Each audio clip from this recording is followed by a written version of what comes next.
قیامت قائم نہیں ہوگی یہاں تک کہ سرزمین حجاز سے ایک آگ نکلے گی اور بصرہ میں اونٹوں کی گردنوں کو روشن کر دے گی۔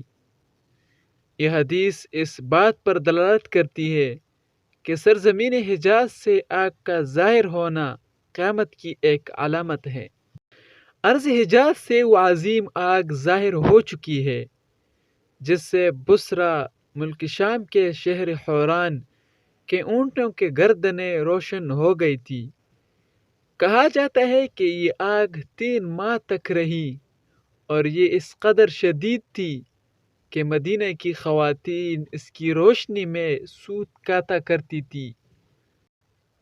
یہ واقعہ جمادی الاخری 654 ہجری کے 3 تاریخ میں رونما ہوا تھا اور بدھ کی رات تھی جب مدینہ منورہ میں ایک ہولناک گونج سنائی دی۔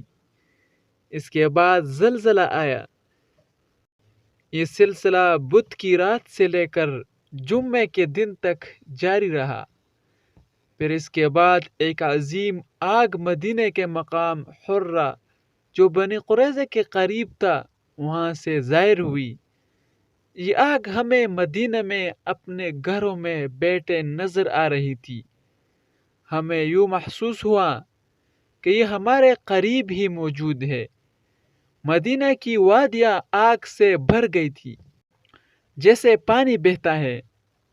یہ آگ بلند و بالا عمارات کی طرح بڑے بڑے چنگاریاں پھینک رہی تھی۔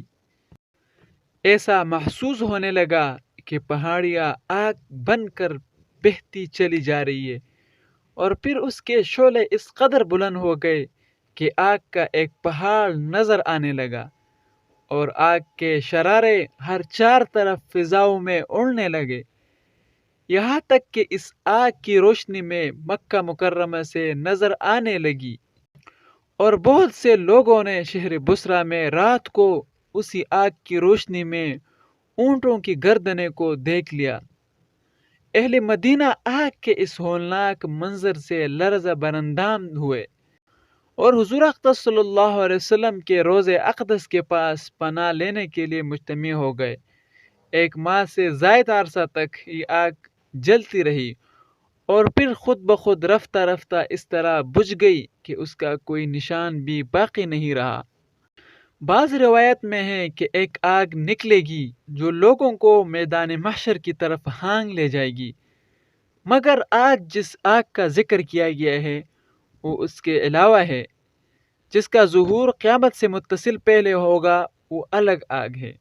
اللہ تعالیٰ سے دعا ہے کہ اللہ ہمیں ان علامتوں سے عبرت حاصل کرتے ہوئے آخرت کی تیاری کرنے کی توفیق عطا فرمائے۔ آمین ثم آمین۔